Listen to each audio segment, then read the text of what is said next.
ওটা কি পাঠাইতে পারো নাই? কোরআন শরীফ টেবিলের উপর রেখে ওয়াজ করা, এটা কোথায় পেয়েছে? কোরআন শরীফ টেবিলে যে টেবিলে রাখে, ওই টেবিলে যদি কোনো বক্তা পাও রাখে, তো লাঠি কাকে দেওয়া হয়? কখনো খেতে ব্রেন খেটিয়ে দেখেছেন এটা?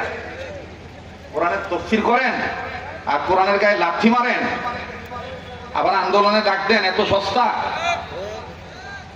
এটা কি একটা বিবেকে বাঁধে না যে টেবিলে কোরআন থাকে, এই টেবিলে আমি পাও লাগাই কি করে? কথা বলেন না কেন? কথা বলেন। আপনি সম্মান দিবেন, সম্মান পাবেন। আপনি সম্মান দিবেন না, আপনি সম্মান পাবেন না। যতই আপনি সম্মানের দাবি করেন, সম্মান আল্লাহ আপনাকে দিবে না। সম্মান আসতে হয় ভিতর থেকে। আজকে আমাদের বাড়িতে টেলিভিশন যে দামি কাপড় দিয়ে ঢাকেন, ওয়াল টিভি বানাইছেন, এলই টিভি, কত দামি কাপড় পর্দা লাগাইছেন।